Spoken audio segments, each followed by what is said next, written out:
బంగారం వెండి నిన్న రాత్రి నుంచి ఇప్పటికి పెరగడానికి ప్రధానమైన కారణం ఈ డేటా. అండ్ ఈ డేటా తర్వాత గోల్డ్ 10 గ్రాములకి 3,000 రూపాయలు పెరుగుతుంటే వెండి 15,000 రూపాయలు ప్రతి కేజీకి నిన్న రాత్రి నుంచి ఇప్పటికి పెరిగింది. ఏంటి డేటా? దీని రిలేటెడ్ గా ఉన్న ఇతర డేటా పాయింట్స్ ని కూడా కనెక్ట్ చేసుకుంటూ ఫస్ట్ మాట్లాడుకుందాం. అలాగే డిస్కషన్స్ కానీ ఫెయిల్ అయ్యాయంటే ఇరాన్ మీద దాడి చేయడానికి సెకండ్ క్యారియర్ ని కూడా యుఎస్ వాళ్ళు పంపిస్తున్నట్టు ట్రంపే స్టేట్మెంట్స్ చేస్తున్నారు. జియో పొలిటికల్ టెన్షన్స్ అండ్ దాని ఒక impact gold and silver related గా, ఈక్విటీ మార్కెట్స్ రిలేటెడ్ గా, ఎస్పెషల్లీ క్రూడ్ ఆయిల్ రిలేటెడ్ గా కూడా మాట్లాడుకుంటూ ఇండియా రిలేటెడ్ గా కొంత ఇంట్రెస్టింగ్ సెంటిమెంట్ డెవలప్ అవుతుంది. రూపీ డాలర్ రిలేటెడ్ గా, ఎఫ్ఐఎస్ సెల్లింగ్ పరంగా, వాళ్ళ షార్ట్ పొజిషన్స్ పరంగా వీటిని మాట్లాడుకుంటూ మన మార్కెట్ రిలేటెడ్ గా ఉన్న ఇతర details and events, price action ని డిస్కస్ చేసుకొని ఇవాల్టి మనం మార్కెట్ అనాలిసిస్ ని ఎండ్ చేద్దాం. Hello friends, welcome to day trader Telugu.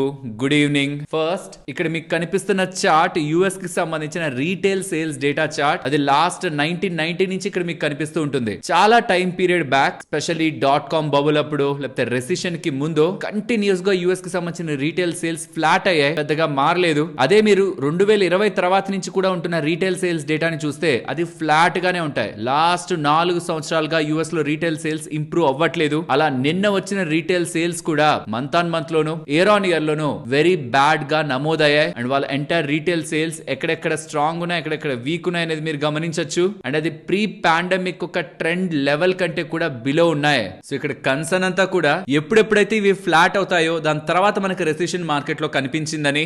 Recession కాకపోయినా మార్కెట్ లో ఒక గ్రేట్ వొలటాలిటీ కనిపిస్తూ వచ్చింది. చాలా టైం బ్యాక్ నుంచి రీటైల్ సేల్స్ ఫ్లాట్ గానే ఉన్నాయి. బట్ ఈసారి అట్లీస్ట్ ఈ క్రిస్మస్ ఇవన్నీ కూడా ఉన్నాయి కాబట్టి ఆ న్యూ ఇయర్ సేల్స్ తోనే ఏదో ఒకలా లాస్ట్ ఇయర్ తో కంపేర్ చేసి ఈసారి మంచిగా సేల్స్ ఉంటాయేమో అనుకుంటే అలా జరగలేదు. సో ఎప్పుడైతే డేటా ఇలా అప్డేట్ అయిందో, రీటైల్ సేల్స్ ఎక్స్పెక్టెడ్ కంటే వీక్ వచ్చాయో, ఏమైనా రెసిషన్ రావచ్చా? గతంలో 2000 దగ్గరగా వచ్చిన .com బబుల్ కానీ అండ్ 2008 దగ్గరగా వచ్చిన హౌసింగ్ మార్కెట్ క్రైసిస్ కి ముందు కూడా ఇలాగే రీటైల్ సేల్స్ ఫ్లాట్ గా ఉండి కొనుగోలు శక్తి వీక్ గా ఉంటుండడం, తర్వాత మార్కెట్ లో వచ్చిన వోలటాలిటీని ఇదే డేటా కంటిన్యూ అవుతుండేసరికి మార్కెట్ లో ఒక లిటిల్ ఫియర్ క్రియేట్ అవుతుండడం. And retail sales data weak గా ఉందంటే ఎకానమీలో స్ట్రెంత్ లేదు, పవర్ లేదు బయింగ్ రిలేటెడ్ గానీ. సో దట్ ఇప్పుడు ఫెడ్ వాళ్ళు ఏం చేయాలి? వడ్డీ రేట్లు కట్ చేయాలి. So weak retail sales data rate cut ఒక ప్రాబబిలిటీని పెంచుతుంది. రేట్ కట్ జరిగితే అది బంగారం వెండి రిలేటెడ్ గా మంచిదే, ఈవెన్ స్టాక్ మార్కెట్ రిలేటెడ్ గా కూడా మంచిది. కాబట్టి రేట్ కట్ ఒక ప్రాబబిలిటీ పెరగడం అండ్ ఏదైనా వాలటైల్ కండిషన్స్ ఉంటాయనే ఉంటున్న సినారియోస్ కూడా గోల్డ్ అండ్ సిల్వర్ ప్రైజెస్ ని మనకి పెంచేలా చేసింది. దీంతో పాటు యుఎస్ వాళ్ళు చేసిన ఈ స్టేట్మెంట్ చూడండి. ఇరాన్ కానీ మా దారికి రాకపోతే నేను సెకండ్ ఎయిర్ క్రాఫ్ట్ క్యారియర్ ని పంపిస్తాను ఇరాన్ దగ్గరికి, ఇరాన్ మీద యుద్ధం చేయడానికి, ఇరాన్ మీద దాడి చేయడానికి అనేలా తన స్టేట్మెంట్స్ చేస్తున్నారు. ఇరాన్ వాళ్ళ ప్రాబ్లం ఏంటంటే ఇజ్రాయెల్ వాళ్ళు యుఎస్ వాళ్ళు కలిసి ఈ డీల్ ని ముందుకు తీసుకువెళ్లాలనుకుంటున్నారు. యుఎస్ఏ ఇండిపెండెంట్ గా ఈ డీల్ కి ముందుకు రావట్లేదు. ఇజ్రాయెల్ వాళ్ళ ప్రెషర్ తో ఆర్ ఇజ్రాయెల్ వాళ్ళకి ఇన్ఫ్లుయెన్స్ తో ఈ డీల్ ముందుకు వెళ్తుంది. కాబట్టి ఇది మాకు పాజిటివ్ గా ఉండదు, ఎలాగో మమ్మల్ని వీక్ చేసేలా, ఇరాన్ ని వీక్ చేసేలా ఈ డీల్ ఉండబోతుంది. సో ఇజ్రాయెల్ ఒక ఇన్ఫ్లుయెన్స్ లోంచి యుఎస్ఏ బయటకు వచ్చి ఇండిపెండెంట్ గా ముందుకు వెళ్ళాలి. ఇజ్రాయెల్ రిలేటెడ్ గా మీరు పలుమార్లు మీట్ అవుతున్నారు. ఆ యొక్క ఇన్ఫ్లుయెన్స్ తోని ఈ డీల్ ని ముందుకు తీసుకువెళ్లాలనుకుంటున్నారు. మన న్యూక్లియర్ యాక్టివిటీస్ ని కట్టడి చేసి ఇరాన్ ని వీక్ చేయాలన్న ఆలోచనలో యుఎస్ఏ ఉంటుంది. అది కూడా ఇజ్రాయెల్ ఒక ఇన్ఫ్లుయెన్స్ తో ఇలా యుఎస్ఏ చేస్తుందనేలా ఇరాన్ వాళ్ళ బాధ. యుఎస్ కేమో న్యూక్లియర్ డీల్ తో పాటు ఇంకా సర్టెన్ అడ్వాంటేజెస్ ఇరాన్ దగ్గర నుంచి కావాలని, దానికి ఎలా అయినా ఒప్పించాలని ట్రంప్ ప్రయత్నిస్తున్నారు. ఒప్పుకోకపోతే దాడి చేస్తాను, సెకండ్ ఎయిర్ క్రాఫ్ట్ క్యారియర్ ని కూడా ఆర్మాడాతో పంపించి, ఆల్రెడీ ఉంది, దీనికి ఇంకొక సెకండ్ ఎయిర్ క్రాఫ్ట్ క్యారియర్ ని కూడా పంపించి మంచిగా స్ట్రైక్ చేస్తానని ఇరాన్ రిలేటెడ్ గా స్టేట్మెంట్ చేస్తుండడం కూడా గ్లోబల్ మార్కెట్స్ లో కొంత టెన్షన్స్ అయితే పెంచుతూ ఉన్నాయి. క్రూడ్ ఆయిల్ $70 per barrel దగ్గరగా ఉంది. గోల్డ్ అండ్ సిల్వర్ లో ఈ ఒక అప్డేట్స్ తర్వాత నుంచి మనకి రైస్ కనిపించింది. అండ్ ఈక్విటీ మార్కెట్స్, యుఎస్ కి సంబంధించిన మార్కెట్స్ అయితే కొంత రెడ్ లో ఉన్నాయి. ఇది gold and silver and stock market related గా. అండ్ చాలా సార్లు ఈ మధ్య కాలంలో జస్ట్ గోల్డ్ అండ్ సిల్వర్ గురించేనే మాట్లాడుతున్నా అనుకుంటున్నారు. మీరు బాగా గమనిస్తే ఎంటైర్ డిస్కషన్ లో ఫెడ్ ఒక రేట్స్ గురించి మాట్లాడుకున్నాం, యుఎస్ ఒక రీటైల్ సేల్స్ గురించి మాట్లాడుకున్నాం, యుఎస్ ఇరాన్ రిలేటెడ్ ఉన్న టెన్షన్స్ గురించి మాట్లాడుకున్నాం. వీటి యొక్క ఇన్ఫ్లుయెన్స్ గోల్డ్ అండ్ సిల్వర్ మీద, ఈక్విటీ మార్కెట్స్ మీద ఎలా ఉంటుందో కూడా మనం మాట్లాడుకుంటున్నాం. నాట్ జస్ట్ ఎనీ పర్టికులర్ గా గోల్డ్ అండ్ సిల్వర్ గురించే మాట్లాడుకోవట్లేదు, కానీ అది ఒక కామన్ టాపిక్ కాబట్టి స్టార్టింగ్ లో పెడుతున్నాను. ఇఫ్ ఇన్ కేస్ ఈ టాపిక్ మీకు ఎక్కువగా అనిపిస్తుంది, ఇక ఈ గోల్డ్ అండ్ సిల్వర్ రిలేటెడ్ గా ఉంటున్న ఫర్దర్ అప్డేట్స్ ని మనం డిస్కస్ చేసుకోవాల్సిన నీడ్ లేదని మీకు అనిపించింది అనుకోండి, మీరు కామెంట్ సెక్షన్ లో షేర్ చేయండి. దాన్ని బట్టి ఈ టాపిక్స్ ని ఫర్దర్ గా డిస్కస్ చేయాలా ఆర్ ఫర్దర్ గా ఇంకొక ప్లేస్ కి మూవ్ చేయాలన్నది మీ ఒపీనియన్ తో మీరు ఎలా అనుకుంటారు, ఎలా ఉండాలనుకుంటారో దాన్ని బట్టే మనం మన వీడియోలో చేంజెస్ ని చేద్దాం. అండ్ ఒకసారి ఇది చూడండి, వాషింగ్టన్ వాళ్ళు, అమెరికా వాళ్ళు గతంలో చేసిన స్టేట్మెంట్స్ ని వెనక్కి తీసుకుంటున్నారు. ఈ మధ్య జరిగిన ట్రేడ్ డీల్ అనేది మీకు క్లియర్ గా చెప్పాను. మనమేమో ఇంటెండెడ్ అని అంటున్నాం, కానీ యుఎస్ వాళ్ళేమో కమిటెడ్ అని అంటున్నారు. రెండిటికి చాలా తేడా ఉందని. ఇంటెండెడ్ అంటే అనుకుంటున్నాం, చెయ్యొచ్చు చేయకపోవచ్చు, కానీ కమిటెడ్ అంటే చేస్తామని చెప్తుండడం. $500 బిలియన్ కొనొచ్చు లేకపోతే కొనకుండా ఉండొచ్చు. ఇంటెండెడ్ ఇది ఇండియా చెప్పింది, ఖచ్చితంగా కొంటానంటున్నారు ఇది అమెరికా చెప్పింది. ఇది గతంలో వాళ్ళు ఇచ్చిన స్టేట్మెంట్స్. కానీ ఇప్పుడు కమిటెడ్ ని తీసేసి ఇంటెండెడ్ అని ఇండియా ఏదైతే చెప్పిందో దానినే మారుస్తూ కొత్త షీట్ ని అయితే రిలీజ్ చేశారు, కొత్త రిపోర్ట్ అయితే రిలీజ్ చేశారు. దీంతో పాటు అగ్రికల్చర్ రిలేటెడ్ గా కూడా ఇండియా కొంటుందని చేసిన స్టేట్మెంట్స్ ని కూడా అగ్రికల్చర్ రిలేటెడ్ గా ఉంటున్న హామీ ఇండియా ఇచ్చిందనేది కూడా తొలగించారు. సో ఇలా ఇండియాతో కుదుర్చుకునే ట్రేడ్ డీల్ లో ఇండియాకి అగైనెస్ట్ గా ఉంటున్న ఈ 2 స్టేట్మెంట్స్ ని సరిదిద్దుకుంటూ కొత్త షీట్ ని అయితే వీరు రిలీజ్ చేస్తూ ఉండడం ఇండియా సైడే మనం ఇది పాజిటివ్ గా చూడాల్సి ఉంటుంది. ఆల్సో ఫ్రెంచ్ ప్రెసిడెంట్ కూడా మన ఇండియాని ఫిబ్రవరి 17th నుంచి 19th కి విజిట్ చేయబోతున్నారని మినిస్ట్రీ ఆఫ్ ఎక్స్టర్నల్ అఫైర్స్ వాళ్ళు స్టేట్మెంట్స్ చేస్తున్నారు. ఏ ఇంపాక్ట్ సమ్మిట్ లో ఫ్రెంచ్ ప్రెసిడెంట్ అండ్ మన ప్రైమ్ మినిస్టర్ నరేంద్ర మోడీ గారి మీటింగ్ ఉండే అవకాశం ఉంది. ఏదైనా interesting sectors specially defence related గా, బికాస్ ఫ్రాన్స్ అంటేనే మనకి డిఫెన్స్ స్పేస్ గుర్తొస్తుంది. అందులో ప్రధానంగా గుర్తొచ్చేది రఫేల్ ఫైటర్ జెట్స్. ఇంకేదైనా ఇంట్రెస్టింగ్ అనౌన్స్మెంట్స్ ఏదైనా స్పేస్ లో ఉంటాయని చూడాలి February 17th and 19th. And even US president Donald Trump Beijing కి ఫస్ట్ వీక్ ఆఫ్ ఏప్రిల్ లో ట్రావెల్ చేయబోతున్నారని, చైనీస్ ప్రెసిడెంట్ జీ తో కూడా మీటింగ్ ఆ పాయింట్ లో ఉంటుందని ఎలా స్టేట్మెంట్స్ కనిపిస్తున్నాయి. సో స్ట్రాంగ్ కంట్రీస్ మీట్ అవుతున్నాయన్నప్పుడు ఆబ్వియస్లీ మార్కెట్ దాని నుంచి ఏదైనా ఎక్స్పెక్ట్ చేయొచ్చు. కానీ అది ఏప్రిల్ 1st వీక్ లో కాబట్టి అది ఇమీడియట్ గా మనం ఫోకస్ చేయాల్సిన అవసరం లేదు. ఇప్పటి వరకు ఏఐ రిలేటెడ్ గా కేవలం ఐటీ కంపెనీస్ మీదే ఇంపాక్ట్ ఉంటుందని మాట్లాడుకుంటున్నామా, కానీ యుఎస్ రిలేటెడ్ గా వెల్త్ మేనేజ్మెంట్ స్టాక్స్ కూడా, ఫైనాన్స్ రిలేటెడ్ గా ఉంటున్న స్టాక్స్ లో కూడా బిగ్ ఫాల్ అయితే కనిపించింది. దీనికి రీజన్ ఆల్ట్రిస్ట్ కార్ప్ వాళ్ళు ఒక న్యూ టూల్ ని రిలీజ్ చేశారు. ఇది ఫైనాన్షియల్ అడ్వైజర్స్ కి వాళ్ళ పనిని సులభం చేసేస్తుంది అని, టాక్స్ ప్లానింగ్ దగ్గర నుంచి చాలా అడ్వైజర్స్ ని ఆ టూల్ ప్రొవైడ్ చేస్తుంది అనేసరికి ఓహో ఇక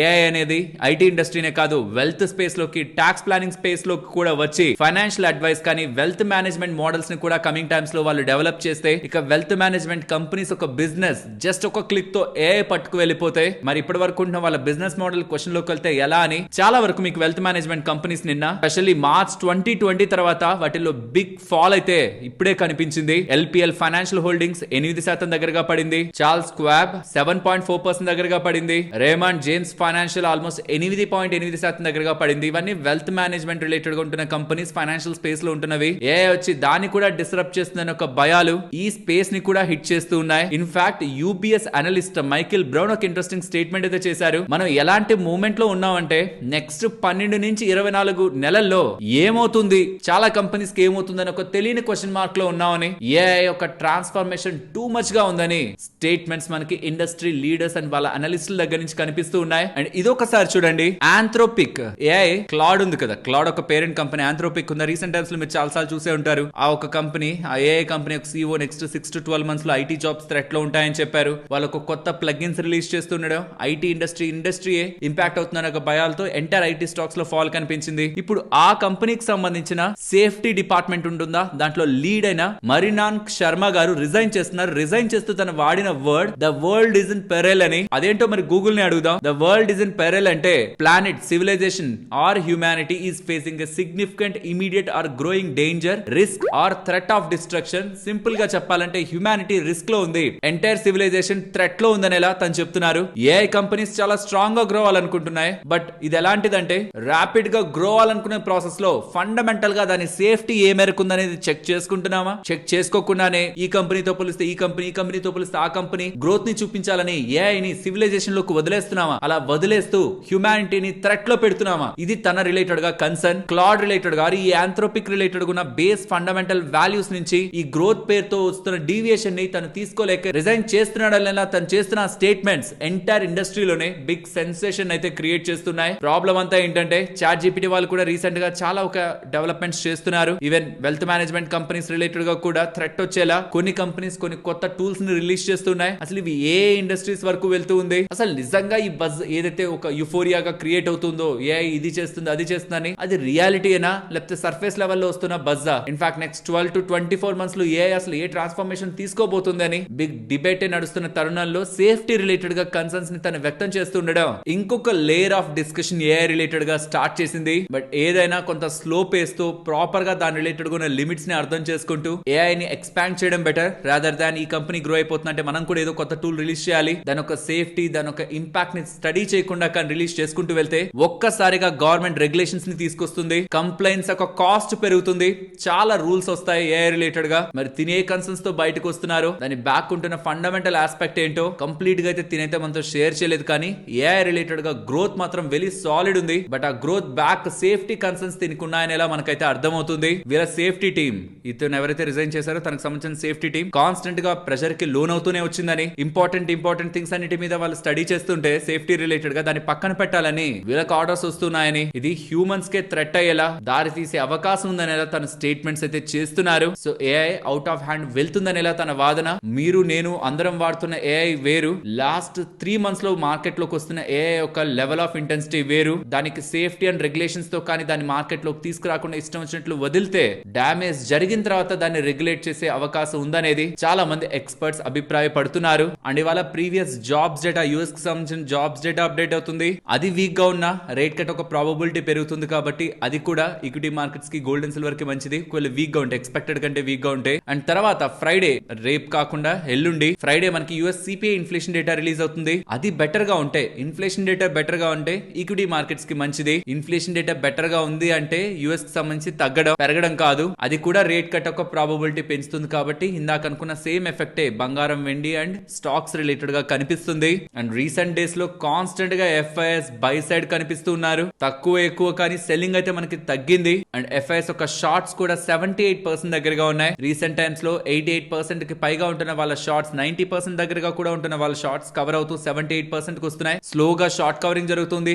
క్యాష్ మార్కెట్ లో వాళ్ళు బై చేస్తున్నారు. And most important, recent times లో 92 రూపీ వరకు వెళ్ళిన $1 = 92 వరకు వెళ్ళిన మన రూపీ ఇప్పుడు కొంత రేంజ్ బౌండ్నెస్ ని మెయింటైన్ చేస్తుంది. 90 రూపీ 20 పైస్ వరకు వస్తుంది కిందకి, మళ్ళీ 91 రూపీ వరకు వస్తుంది. ఇన్ బిట్వీన్ ఇక్కడే కన్సాలిడేట్ అవుతుంది. ఇది ఎప్పుడైతే ఫర్దర్ గా స్ట్రెంత్ 90 బిలోకి వస్తుందో మార్కెట్స్ రిలేటెడ్ గా మీరు ఇంకొక స్ట్రాంగ్ పుష్ అయితే చూస్తారు. యాజ్ ఆఫ్ నౌ సినారియోస్ అన్ని బెటర్ గానే ఉన్నాయి మార్కెట్ రిలేటెడ్ గా, including the numbers. And recent times లో ఐ థింక్ పోర్ట్ఫోలియోస్ కూడా మంచిగా రికవర్ అయి ఉంటాయి. And conditions for the equity markets అయితే బెటర్ గా ఉన్నాయి. యాజ్ ఆఫ్ నౌ ఒక స్ట్రాంగ్ నెగిటివ్ ఎలిమెంట్ అయితే మార్కెట్ లో లేదు. బట్ మార్కెట్స్ అంటే వోలటైల్, ఏ నిమిషంలో ఎటువంటి నెగిటివ్ అప్డేట్ అయినా మార్కెట్ ఇమీడియట్ గానే రియాక్ట్ అవుతుంది. కాబట్టి యాజ్ ఆఫ్ నౌ గా ఉన్న పాయింట్ గురించి చెప్తున్నాను. మార్కెట్స్ రిలేటెడ్ గా స్ట్రాంగ్ నెగిటివ్ గా ప్లే చేసే immediate risk or coming days లో వచ్చే రిస్క్ ఫ్యాక్టర్స్ వెరీ నెగ్లిజిబుల్ గా ఉన్నాయి, పర్టికులర్ గా ఇండియన్ మార్కెట్స్ రిలేటెడ్ గా. అండ్ ఇవాళ ఎఫ్ఐడిఐ డేటా కూడా అప్డేట్ అవుతుంది. ఎఫ్ఐఎస్ 944 crore కొంటూ డిఐఎస్ 125 crore కి సెల్ చేస్తున్నారు. ఫ్రెండ్స్, ఇలా మార్కెట్ లో ఉంటేనే ఎంటైర్ డేటాని కంబైన్ చేస్తూ వీడియో కంటెంట్ ఇలా మీ ముందుకు తీసుకురావడానికి మేము ఎఫర్ట్స్ పెట్టామని మీరు అనుకుంటే మన వీడియోని ఒక లైక్ చేస్తూ పెడుతున్న ఎఫర్ట్స్ ని ఎంకరేజ్ చేయండి. స్టాక్స్ గురించి మాట్లాడుకునే ముందు ఈ ఇంపార్టెంట్ అప్డేట్ ని చూడండి. కేంద్ర ప్రభుత్వం వాళ్ళు క్లియర్ గా సర్వీస్ చార్జ్ రెస్టారెంట్స్ చార్జ్ చేయకూడదు అని చెప్తున్నారు. మీరు ఒకటి తినడానికి రెస్టారెంట్ కి వెళ్తే అక్కడ తిన్న తర్వాత బిల్లో చూస్తే మీరు తిన్న ఐటమ్స్ దాని కిందే వచ్చారంటే జిఎస్టీ, దాని కింద మీరు చూస్తే సర్వీస్ ఛార్జ్ అని ఆటోమేటిక్ గా బిల్లో కొన్ని దగ్గరలో కనిపిస్తుంది. అది అన్ఫెయిర్ ట్రేడ్ ప్రాక్టీస్ కిందకు వస్తుందని, అలా కాని చేస్తే 50,000 రూపాయల దగ్గరగా రెస్టారెంట్ల మీద పెనాల్టీ పడుతుందని. కాబట్టి ఇక్కడి నుంచి ఏ ఒక రెస్టారెంట్ కూడా సర్వీస్ ఛార్జ్ ని మ్యాండేటరీగా కస్టమర్ దగ్గర నుంచి కలెక్ట్ చేయొద్దు అనేలా, అలా చేస్తే పెనాల్టీతో పాటు తగు శిక్షలు కూడా వాళ్ళు భరించాల్సి ఉంటుందనేలా స్టేట్మెంట్ అయితే చేశారు. నెక్స్ట్ అరబిందో ఫార్మా గురించి మాట్లాడుకోవాలి. అరబిందో ఫార్మా వాళ్ళ యూనిట్ 7 కి 9 అబ్జర్వేషన్స్ యుఎస్ ఎఫ్డిఏ ఇన్స్పెక్షన్ లో లభించాయని అప్డేట్ చేశారు. దీంతోనే వాళ్ళ స్టాక్ ఒక పాయింట్ లో 7% దగ్గరగా పడింది. బికాస్ వీళ్ళకి సంబంధించిన ఓరల్ డోసేజ్ ఫార్మ్ రిలేటెడ్ గా అమెరికాకి ఎక్స్పోర్ట్ చేస్తున్న ప్లాంట్స్ లో, ఆ యూనిట్స్ లో ఇదే biggest plant. Jadcherla mandal, Mahabubnagar district, తెలంగాణలో ఈ ప్లాంట్ అయితే ఉంది. ఇందులోనే ఇన్స్పెక్షన్ జరిగింది జనవరి 28 నుంచి ఫిబ్రవరి 10 వరకు. ఆఫ్టర్ ఆ ఇన్స్పెక్షన్ వీళ్ళకి ఇలా 9 అబ్జర్వేషన్స్ అంటుండడం స్టాక్ లో ఇవాళ మనం పానిక్ సెల్లింగ్ ని చూసాం. నెక్స్ట్ బిహెచ్ఈఎల్ రిలేటెడ్ గా ఓఎఫ్ఎస్ అయితే అనౌన్స్ అయింది. గవర్నమెంట్ ఆఫ్ ఇండియా వాళ్ళు 10,44 లక్షల షేర్లని సెల్ చేయబోతున్నారు. ఇప్పుడు ప్రెసెంట్ మార్కెట్ ప్రైస్ ఆల్మోస్ట్ 276 దగ్గరగా ఉంది కదా నిన్నటి క్లోజింగ్. కానీ గవర్నమెంట్ వాళ్ళు పెడుతున్న floor price 254 rupees, almost 22 rupees discount పెట్టారు, 8% డిస్కౌంట్. కాబట్టి స్టాక్ ఇవాళ సడన్ గా పడింది. ఓఎఫ్ఎస్ ఓపెన్ అయ్యేది 11th ఫిబ్రవరిన, అంటే ఇవాళ నాన్ రీటైల్ ఇన్వెస్టర్స్ కి. బట్ రీటైల్ ఇన్వెస్టర్స్ కి రేపు 12th ఫెబ్ ఓపెన్ అవుతుంది. Floor price 254, final price settled price అనేది హైయర్ గానే ఉంటుంది. బట్ పెద్ద మొత్తంలో షేర్లని గవర్నమెంట్ అమ్మకానికి చేయడానికైతే పెట్టింది. సుమారుగా 5% దగ్గరగా వాటా నమ్ముతున్నారు. అయాన్ ఎక్స్చేంజ్ వాళ్ళు ఉన్నారా, వాళ్ళ అండర్ లో ఉంటున్న కంపెనీకి అంటే వాళ్ళ సబ్సిడరీకి 1730 crores విలువ చేసే order for the next 20 years related గా లభించిందని, ఇది పెట్రోలియం డెవలప్మెంట్ ఒమాన్ దగ్గర నుంచి లభిస్తున్న ఆర్డర్ అని, portable water facility and sewage treatment facility establish చేయడం కోసం వీళ్ళకి ఆర్డర్ లభించినట్టు అయాన్ ఎక్స్చేంజ్ వాళ్ళు చెప్తూ ఉన్నారు. MSCI స్టాండర్డ్ ఇండెక్స్ రిలేటెడ్ గా అప్డేట్ అయితే మనకు కనిపిస్తూ ఉంది. Aditya Birla capital and L&T finance MSCI standard index లో యాడ్ అవుతున్నాయి and IRCTC MSCI standard index లోంచి రిమూవ్ అవుతుంది. ఈ చేంజెస్ February 27th రిఫ్లెక్ట్ అవుతాయి. HBL ఇంజనీరింగ్ వాళ్ళు ఉన్నారా, వాళ్ళకి కవచ్ ఆర్డర్ లో భాగంగా బెనారస్ లోకోమోటివ్ వర్క్స్ వాళ్ళ దగ్గర నుంచి 800 crore విలువ చేసే ఆర్డర్, 800 crore 36 lakhs విలువ చేసే ఆర్డర్ ఇంక్లూడింగ్ GST లభించిందని ఎక్స్చేంజెస్ కి అప్డేట్ చేస్తున్నారు. నెక్స్ట్ DGCA వాళ్ళకి సంబంధించిన FDTL నార్మ్స్ ఉన్నాయి కదా, flight duty time limitation norms, అంటే మ్యాండేటరీగా వీక్లీ సర్టెన్ టైం పీరియడ్ వరకు పైలట్ కి రెస్ట్ ఉండాలని, ఇలా పైలట్స్ రిలేటెడ్ గా రెస్టింగ్ టైం పీరియడ్ ని గతంలో ఉన్న దానికంటే పెంచి విమానాలు సరిగా ఫ్లై అయ్యేలా చర్యలు తీసుకున్నారు గవర్నమెంట్ ఆఫ్ ఇండియా వాళ్ళు. బట్ దానికి ఇండిగో వాళ్ళు సరైన అరేంజ్మెంట్స్ చేసుకోలేక ఒక బిగ్ క్రైసిస్ మనం ఏవియేషన్ ఇండస్ట్రీలో చూసామా, దాన్ని అప్పుడు ఇండిగో వాళ్ళు ఫాలో అవ్వలేకపోయారు. ఇప్పుడు ఇండిగో వాళ్ళే ఓపెన్ గా మేము ఫాలో అవుతున్నాం, February 11th నుంచి వీటిని మేము ఫాలో అవుతున్నామని న్యూ FDTL నార్మ్స్ ని అండ్ ఏదైతే గవర్నమెంట్ చెప్పిందో వాటన్నిటిని కూడా తూచా తప్పకుండా మేము అనుసరిస్తున్నాం అనేలా DGCA వాళ్ళకి, directorate general of civil aviation వాళ్ళకి ఇండిగో వాళ్ళు అప్డేట్ చేస్తున్నట్లయితే కనిపిస్తుంది. ఇప్పుడు షేర్ చేసిన డేటా మీకు వాల్యుబుల్ గానే అనిపించిందా? అనిపిస్తే మన వీడియోని తప్పకుండా లైక్ చేయండి. నెక్స్ట్ జియో ఫైనాన్స్ వాళ్ళు ఉన్నారా, వాళ్ళు వాళ్ళ యాప్ లో ఫిక్స్డ్ డిపాజిట్స్ ని కూడా ఇంట్రడ్యూస్ చేస్తున్నట్టు, చాలా బ్యాంక్స్ అండ్ NBFCs ఆఫర్ చేస్తున్న FDs ని కూడా వాళ్ళ ప్లాట్ఫామ్ లో ఇంట్రడ్యూస్ చేస్తున్నారని అప్డేట్ చేస్తున్నారు. సో ఎవరెవరైతే ఫిక్స్డ్ డిపాజిట్స్ రిలేటెడ్ గా బిజినెస్ చేస్తున్న కంపెనీస్ ఉంటాయో వాళ్ళకి ఇప్పుడు అంబానీ గారు స్ట్రాంగ్ కాంపిటీషన్ అయితే తీసుకొస్తున్నారు. నెక్స్ట్ రిలయన్స్ ఇండస్ట్రీస్ వాళ్ళు ఒక ఇంట్రెస్టింగ్ కంపెనీని అక్వైర్ చేస్తున్నారు. తమిళనాడుకు సంబంధించిన సదరన్ హెల్త్ ఫుడ్స్ అనే కంపెనీ. అది ఏం ప్రొడక్ట్స్ ని తయారు చేస్తుంటుంది అనేది కూడా ఇక్కడ మీరు స్క్రీన్ మీద గమనించవచ్చు. అన్ని హెల్త్ స్పేస్ రిలేటెడ్ గా హెల్త్ కాన్షియస్ పీపుల్ ని టార్గెట్ చేస్తున్న ప్రొడక్ట్స్. దీన్ని అక్విజిషన్ చేశాక ఇది రిలయన్స్ వాళ్ళకి సంబంధించిన స్టోర్స్ ని హిట్ చేసింది అనుకోండి, వీళ్ళ దగ్గర ఉన్న డిస్ట్రిబ్యూషన్ నెట్వర్క్ తో దీని సేల్స్ ఇంకా పెంచుకునే అవకాశం రిలయన్స్ వాళ్ళకి దొరుకుతుంది. Interesting acquisition. స్కేల్ చిన్నదే as of now, but expand చేయడానికి రిలయన్స్ వాళ్ళ దగ్గర డిస్ట్రిబ్యూషన్ పవర్ ఉంటుంది. అవాంటెల్ వాళ్ళకి 122 crore 58 lakhs విలువ చేసే order new space India limited వాళ్ళ దగ్గర నుంచి ఫుల్ మోషన్ యాంటీనాస్ రిలేటెడ్ గా లభించిందని, ఇది ఆగస్ట్ 2027 లోపే ఎగ్జిక్యూట్ వీల్ చేస్తారని మెన్షన్ చేస్తున్నారు. జిఆర్ ఇన్ఫ్రా వాళ్ళు ఉన్నారా, వాళ్ళకి 1897 crore 51 lakhs విలువ చేసే order new railway line construction related గా లభించిందని, ఇది మధ్యప్రదేశ్ రిలేటెడ్ గా వీళ్ళు కన్స్ట్రక్ట్ చేయబోతున్న న్యూ రైల్వే లైన్ అని అప్డేట్ చేస్తున్నారు. ఇది 900 days లో కంప్లీట్ చేస్తారంటున్నారు. అండ్ దీంతో పాటు 17th February నెంబర్స్ తో పాటు ఇంటర్మ్ డివిడెండ్ ని కూడా వీళ్ళు ప్రకటిస్తారని చెప్తున్నారు. LTI మైంట్రీ ఉందా, దాని పేరు ఇకపై LTM లిమిటెడ్ గా మారబోతుంది. LTM limited. Next EPACK durables, వీళ్ళు ఆంధ్రప్రదేశ్ లో వాళ్ళ కెపాసిటీస్ ని ఎక్స్పాండ్ చేసుకుంటున్నట్టు ఆల్మోస్ట్ న్యూ 10 acre ఫెసిలిటీలో శ్రీ సిటీలో రూమ్ ఎయిర్ కండిషనర్స్ రిలేటెడ్ గా RACs రిలేటెడ్ గా 0.75 million అంటే 7,50,000 ఎయిర్ కండిషనర్స్ ఒక యాన్యువల్ ప్రొడక్షన్ కెపాసిటీస్ ని ఎస్టాబ్లిష్ చేయబోతున్నట్టు, phase 2 లో వాషింగ్ మిషన్స్ ని, phase 3 లో LED టెలివిజన్స్ ని కూడా Q2 అండ్ Q3 FY27 లోపు వీళ్ళు ఎస్టాబ్లిష్ చేసుకుంటారని, దీని ద్వారా 2000 పీపుల్ కి ఎంప్లాయ్మెంట్ నెక్స్ట్ 12 to 24 months లో క్రియేట్ అవుతూ వీళ్ళ బిజినెస్ కూడా ఎక్స్పాండ్ అవుతూ ఉందనేలా అప్డేట్స్ అయితే చేశారు. నెక్స్ట్ ఇవాళ PCBL స్ట్రాంగ్ గా పెరిగింది కదా, 10% దగ్గరగా పెరిగిందా, దీని రిలేటెడ్ గా ఇవాళ ఎక్స్చేంజెస్ వీళ్ళు ఒక అప్డేట్ చేస్తున్నారు. వీళ్ళ రిలేటెడ్ గా క్రిసిల్ రేటింగ్స్ వాళ్ళు ఒక రిపోర్ట్ ని రిలీజ్ చేశారు. ప్రిఫరెన్షియల్ ఇష్యూ ఆఫ్ వారెంట్స్ ద్వారా వీళ్ళు ఏదైతే డబ్బుల్ని రైజ్ చేశారో దానిపైన వాళ్ళ కన్సర్న్స్ అయితే వ్యక్తం చేశారు. అండ్ దీని రిలేటెడ్ గా ఒక మానిటరింగ్ ఏజెన్సీ అనేది ఏర్పాటు చేసి దాని రిలేటెడ్ గా రిపోర్ట్ వీళ్ళు ఇప్పుడు పబ్లిష్ చేయడం జరిగింది. అండ్ ఆ రిపోర్ట్ ప్రకారం ఎటువంటి డీవియేషన్స్ కూడా వీళ్ళు రైజ్ చేసిన డబ్బులు రిలేటెడ్ గా లేదని, సో వీళ్ళ ప్రిఫరెన్షియల్ ఇష్యూ ఆఫ్ వారెంట్స్ ద్వారా ఏ డబ్బులనైతే రైజ్ చేశారో అది ఏ ఇంటెన్షన్ కోసం అయితే చెప్పారో ఆ ఇంటెన్షన్ ని దాటి వీళ్ళేం ముందుకు వెళ్ళలేదని, వీళ్ళ రిలేటెడ్ గా clean chit as per the disclosure of the document offer document లో భాగంగానే వీళ్ళ యూటిలైజేషన్ ఉందని ఇలా క్లీన్ చిట్ వీళ్ళకి లభిస్తూ ఉండడం స్టాక్ కి వాళ్ళ 10% దగ్గరగా పెరిగింది. నెక్స్ట్ సన్సర్ ఇంజనీరింగ్ గురించి మాట్లాడుకుందాం. మాట్లాడుకోవాలి. వీళ్ళ నెంబర్స్ సాలిడ్ ఉన్నాయి, బట్ నెంబర్స్ కాదు, వీళ్ళ ఇన్వెస్టర్ ప్రెజెంటేషన్ ని మీరు జాగ్రత్తగా గమనిస్తే వీళ్ళ రెవెన్యూ ఫ్రమ్ ఏడిఎస్ సెగ్మెంట్ నుంచి, aerospace defence and semi conductor space నుంచి స్ట్రాంగ్ గా జంప్ అయింది. క్వార్టర్ ఆన్ క్వార్టర్ లో 140% దగ్గరగా అందులో జంప్ కనిపించింది. అండ్ ఈ స్పేస్ లో, ఈ aerospace defence and semi conductor space లో FY27 నాటికి 500 crore రెవెన్యూ మార్క్ ని టచ్ చేస్తారని చెప్తున్నారు. Interesting development. వీళ్ళు aerospace defence and semi conductor space లో గ్రో అవ్వాలనుకుంటున్నట్టు స్ట్రాంగ్ ఇంటెన్షన్స్ ని చెప్తూ ఉండడం, మేనేజ్మెంట్ ఒక వ్యూ ని ఈ స్పేస్ లో గ్రోత్ రిలేటెడ్ గా చెప్తూ ఉండడం, ఆఫ్టర్ నెంబర్స్ స్టాక్ లో మనకి మంచిగా పెరగడం కనిపించింది. ఎంఐసి ఎలక్ట్రానిక్స్ వాళ్ళకి 44 crores విలువ చేసే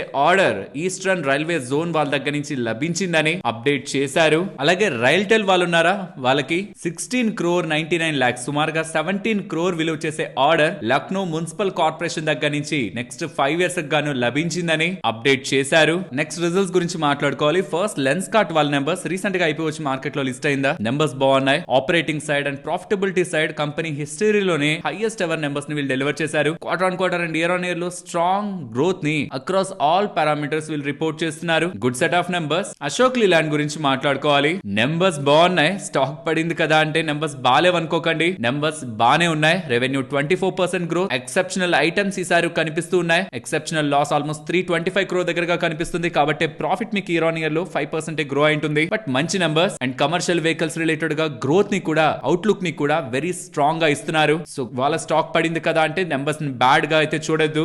నెక్స్ట్ M&M వాళ్ళు కూడా నెంబర్స్ ని పోస్ట్ చేశారు. నెంబర్స్ మార్కెట్ ఎక్స్పెక్టెడ్ కి ఇన్ లైన్ లోనే ఉన్నాయి. Consolidated revenues for the first time 50,000 mark ని క్రాస్ చేస్తున్నాయి. ఆటో స్పేస్ కానీ, ఫార్మ్ సెగ్మెంట్ కానీ, ట్రాక్టర్స్ కూడా స్ట్రాంగ్ గానే గ్రో అవుతున్నాయి. ఆటో స్పేస్ ద్వారా 67%, ఫార్మ్ స్పేస్ ద్వారా 33% దగ్గరగా వీళ్ళకి బిజినెస్ అయితే కనిపిస్తుంది. రెవెన్యూ 26% గ్రోత్ అండ్ మార్జిన్స్ లో కొంత డిప్ అయితే కనిపించింది. బట్ ప్రాఫిట్ 33% దగ్గరగా గ్రో అయింది. ఎస్యూవీ స్పేస్ లో వీళ్ళ మార్కెట్ షేర్ 24% దగ్గరగా ఉంది. ఇయర్ ఆన్ ఇయర్ లో అది 90 basis points దగ్గరగా ఇంప్రూవ్ అవుతుంది. లైట్ కమర్షియల్ వెహికల్స్ లో కూడా 10 basis points దగ్గరగా వీళ్ళ మార్కెట్ షేర్ ఇంప్రూవ్ అవుతూ 51.9% దగ్గరగా ఉంది. ట్రాక్టర్స్ లో నెంబర్ 1 గా ఉన్నారు, almost with the market share 44%. And electric 3 wheelers లో కూడా మార్కెట్ షేర్ 38.6% దగ్గరగా ఉంది. ఓవరాల్ నంబర్స్ డీసెంట్ గా ఉన్నాయి. అండ్ ఎల్జీ ఎలక్ట్రానిక్స్ వాళ్ళు నెంబర్స్ ని పోస్ట్ చేశారు. ఇయర్ ఆన్ ఇయర్ లో రెవెన్యూ 6% ఫాల్ అయింది. And profit after tax certain one offs తర్వాత 62% దగ్గరగా డ్రాప్ అయింది. Numbers on the face of the P&L expectations కి బిలో ఉన్నాయి. Next Apollo hospitals revenue 17% grow అయింది.